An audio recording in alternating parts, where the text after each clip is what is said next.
You've reached a $1.3 billion goal of the Yes. Mizzou Our Time to Lead campaign. Tell me Yes. about that.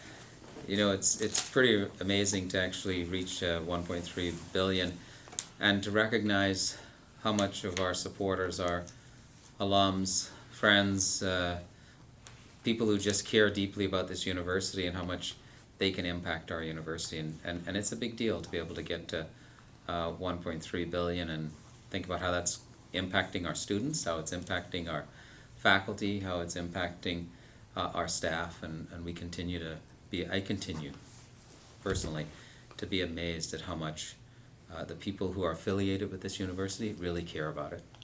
So when you were first briefed on this campaign, either after being hired or even before being hired, what was your reaction? Was your reaction, this is ambitious, this is not, this is pretty much what a land-grant university should be doing, or this is actually maybe not ambitious enough?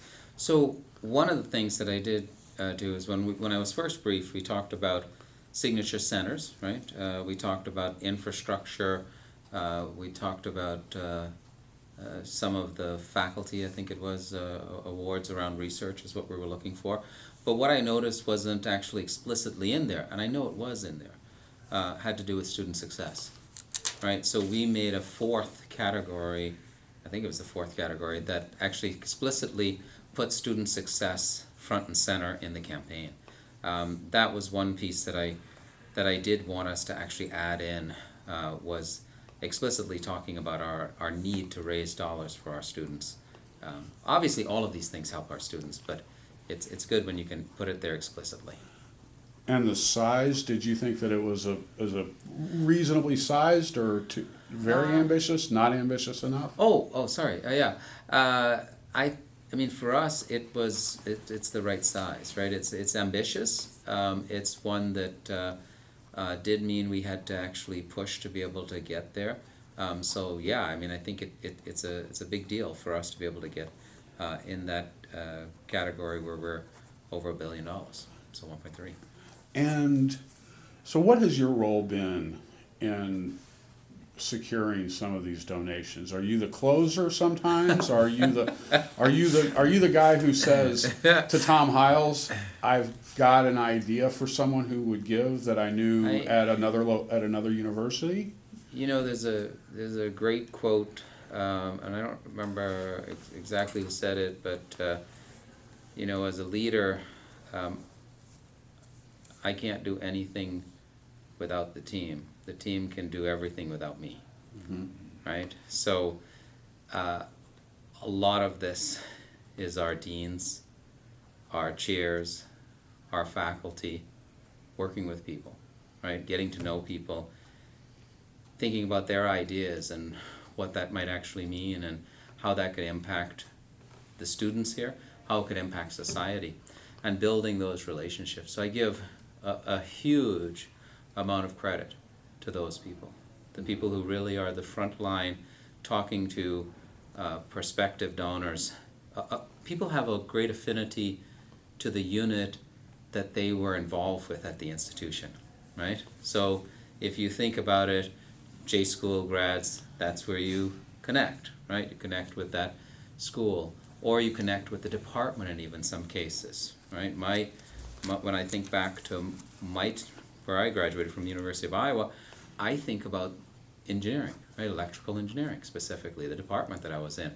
So that's typical with donors, and so we have to think about how we work with them, connecting them with the people that they really want to be helping the most.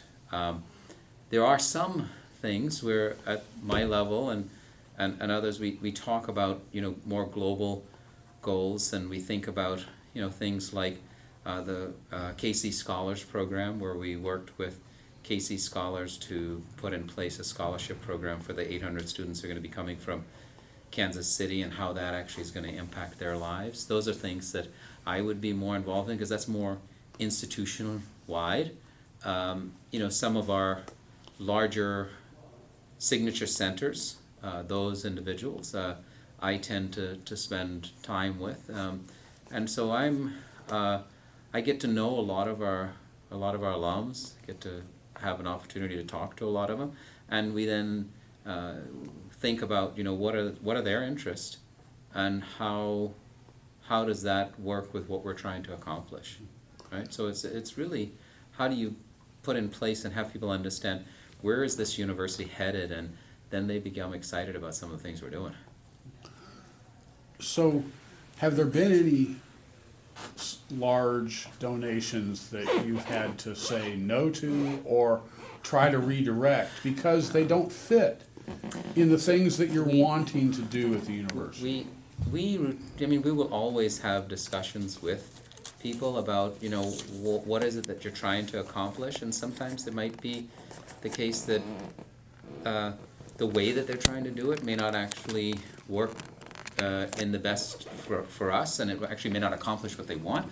So we would have a conversation around that, and if there are things that, you know, if there are things that don't align with what we're trying to do, we wouldn't do them, right? I mean, if I'm going to take a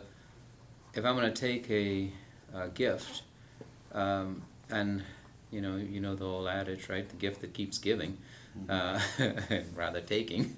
That's not something that we can do, right? We're not in a position to be able to say, okay, we can take something that then's going to cost us money, right? We need to be thinking about how does that philanthropic gift help us to accomplish more of what we want to accomplish, which, whether it's in the research we're trying to do, the engagement activities we're trying to do, the ways we're trying to impact society, and we'll always stay true to what we want to, who we are as an institution, and what we're trying to accomplish.